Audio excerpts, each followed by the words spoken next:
नमस्कार बंधुरा एकदम बिये बाड़ीर मतन करे आज के तैरी करे देखाबो खूबई लोभनीय स्वादेर टमेटो खेजूर आमशत दिए चाटनिर रेसिपि।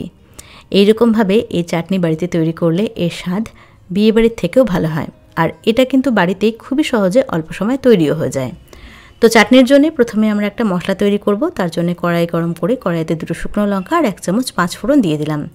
मीडियम आँचे 30 सेकेंडर जो मशलाटाके भेजे निচ্ছি। तबे लक्ष्य रखते हैं मशला जाते पुड़े ना जाए। मशला पुड़े गेले किन्तु मशलार फ्लेवर नष्ट हो जाए, मशलाटा तितकुटे हो जाए।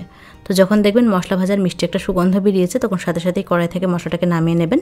तारपर एकटु ठांडा करे निয়ে एर एकटा पाउडार तैरी करे नेবেন। खूब बेशी मिहि करे गुঁড়ো করার दरकार नेই, एकटुखाনি मोटा मोटा करे गुঁড়ো करे निতে হবে। मशला रेडी হয়ে গেছে। এবার আমরা টমেটোটাকে ভাপিয়ে নেব।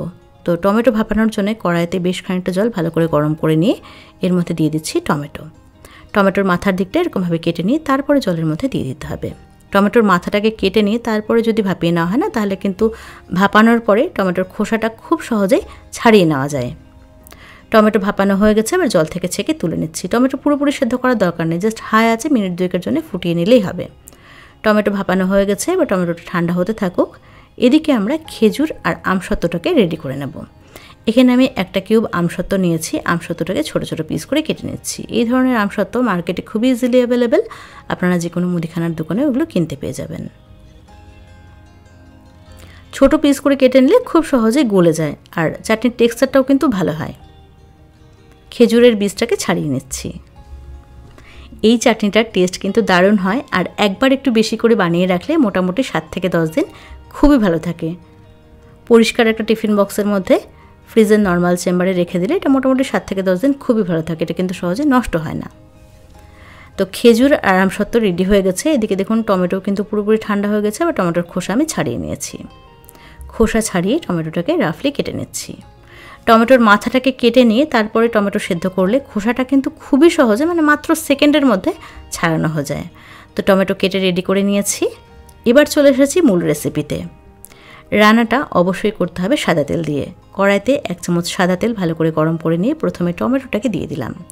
স্বাদ অনুযায়ী নুন দিয়ে মিডিয়াম আঁচে মিনিট 2 জন্য টমেটোটাকে কষিয়ে নিচ্ছি, যাতে করে টমেটোর কাঁচা ভাবটা বা কাঁচা গন্ধটা চলে যায়। টমেটো এখানে আমি কষিয়ে নিয়েছি। এবার খেজুর আর আমসত্ত্বটাকে দিয়ে দিচ্ছি। টমেটোর সাথে খেজুর আর আমসত্ত্বটাকে মিশিয়ে নিচ্ছি। গ্যাসের আঁচ একটু কমের দিকে রাখতে হবে, নাহলে কিন্তু তল থেকে এটা ধরে যাবে। এবার এখানে জাস্ট 1 চিমটি হলুদ দিয়ে দিলাম আর 1 চিমটি দিয়ে দিচ্ছি কাশ্মীরি রেড চিলি পাউডার। এটা দিলে সুন্দর একটা টকটকে রং হয়, যেটা দেখতে ভালো লাগে। বিয়ে বাড়িতে কিন্তু ফুড কালার দেওয়া হয়, আমি ফুড কালার দিচ্ছি না। ফুড কালারের পরিবর্তে 1 চিমটি করে হলুদ আর কাশ্মীরি রেড চিলি পাউডার দিয়েছি। এবার সব কিছুকে খুব ভালো করে আমি কষিয়ে নিয়েছি। দেখতেই পাচ্ছেন টমেটো খেজুর আমসত্ত্ব বেশ নরম হয়ে এসেছে। মিডিয়াম টু লো হিটে মোটামুটি 2-3 মিনিট নাড়াচাড়া করলে কিন্তু এরকম নরম হয়ে যাবে। টমেটো খেজুর আমসত্ত্ব যখন নরম হয়ে যাবে তারপরে এখানে চিনি দিতে হবে। এখানে আমি ছোট 1 বাটি চিনি দিয়েছি। চিনিটাকে ভালো করে মিশিয়ে নিয়ে দিয়ে দিচ্ছি 2 টেবিল চামচ জল। জল খুব বেশি দেওয়ার দরকার নেই, এটা একদম ঘন থকথকে জেলির মতন হবে। তো জল কিন্তু খুব বেশি দেওয়ার দরকার নেই। এবার জলটাকে ভালো করে মিশিয়ে নিয়েছি আর চিনিটাও কিন্তু গলে গেছে। এবার এখানে দিয়ে দিচ্ছি কয়েকটা কাজু বাদাম আর কয়েকটা কিশমিশ। কিশমিশটাকে ভালো করে ধুয়ে নিয়ে তারপরে সেটা দিয়ে দিলাম। কাজু কিশমিশটাকে চাটনির সাথে ভালো করে মিশিয়ে নিচ্ছি। বিয়ে বাড়িতে কিন্তু কাজু কিশমিশটা দেওয়া হয়। চাটনি খাওয়ার সময় কাজু কিশমিশটা যখন মুখে পড়ে খেতে বেশ ভালো লাগে। সব কিছুকে ভালো করে সাথে মিশিয়ে নিয়ে গ্যাসের ফ্লেম আমি অফ করে দিয়েছি। গ্যাসের ফ্লেম অফ করে দিয়ে তারপর এখানে দিয়ে দিতে হবে 1 চামচ পাতিলেবুর রস। এখানে একটা অর্ধেক পাতিলেবুর রস আমি দিয়ে দিলাম। আর যে মশলাটাকে গুঁড়ো করে নিয়েছিলাম 5 ফোড়ন আর শুকনো লঙ্কা, যেটা ভেজে নিয়ে গুঁড়ো করে রেখেছিলাম, সেটা পুরোটাই দিয়ে দিলাম। এবার সব কিছুকে ভালো করে একসাথে মিশিয়ে নিচ্ছি। এখন কিন্তু চাটনিটা পুরোপুরি ঠান্ডা হয়ে গেছে। এবার ঠান্ডা করে নিয়ে একদম পরিষ্কার একটা কন্টেনারের মধ্যে করে এটাকে আমি ফ্রিজের নরমালে রেখে দেব।